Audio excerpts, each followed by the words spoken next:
पोरगा म्हणला मी फाशी घेईल, हे बाई दोरी तू गुतव, मला किती झटका द्यायचा एवढं सांग, मी तयार आहे.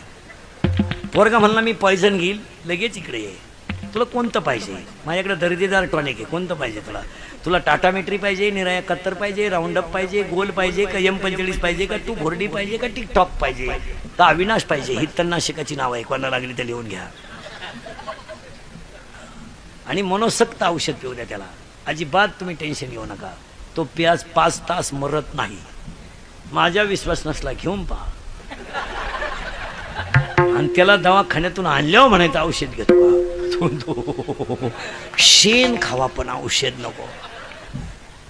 कारण ज्यानं औषध घेतलं त्याला हॉस्पिटलमध्ये उलटा टांगीत्यात, इकडून नळी इकडं काढतात. एकदा नळी घालून आणली ना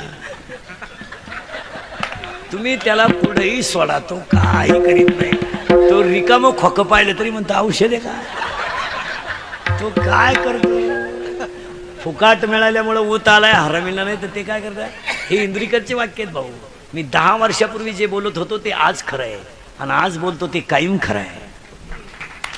मी 10 वर्षापूर्वी म्हणत होतो मजूर गाडीवर येईल, आला. मी 10 वर्षापूर्वी म्हणत होतो मजूर बागायतदाराला याजाने पैसे देईल, दिले. मी 10 वर्षापूर्वी म्हणत होतो मजूर बागायतदाराची खरेदी घेईल, घेतली. मी 10 वर्षापूर्वी म्हणत होतो पोरगी बापाला लग्नाचा लोट ठेवणार नाही, निम्मे बाप मोकळे केले पोरीने. ओके. मी 10 वर्षापूर्वी म्हणत होतो बहीण भावाचं भांडण होईल, झालं. आणि आजही यज्ञाला सांगून ठेवतो अजून 5 वर्षांना तुम्हाला 3 गोष्टी मिळणार नाहीत. 1 माती, 2 मुलगी आणि 3 नोकरी. जमीन ही गोष्ट तुम्हाला 5 वर्षांना पाहायला सुद्धा मिळणार नाही.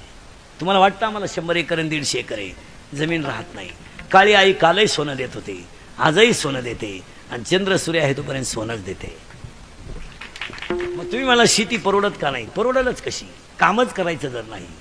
बाप झालाय कार्यकर्ता, पोऱ्या झाला युवक कार्यकर्ता, आणि बायको झाली बचत गटाचा अध्यक्ष. शेतात जाईल कोण, बाप नुसता बांधावर उभा आहे, काय गवत आहे, इळा घे काप, कवर लग्न मोडीतो गावात लोकांचं. त्याचा पोऱ्या म्हणतो शेतीला नियोजन नाही. मग बाप म्हणतो ह्या गवताला उपाय काय, त्याचा पोऱ्या म्हणतो विकल्याशिवाय पर्याय नाही. जमीन मिळणार नाही, माहिती म्हणून देणार ठेवा, लोक परत जमिनीवरच येणार आहेत. 2 मुलगी मिळणार नाही, लग्न न झालेले पोरं, तुम्ही आता नवरदेव होणार नाही. तुम्ही ते डोक्यातच आणू नका बा आपण नवरदेव होणार, नाही. तुम्ही आता असेच बजाव शांताबाद.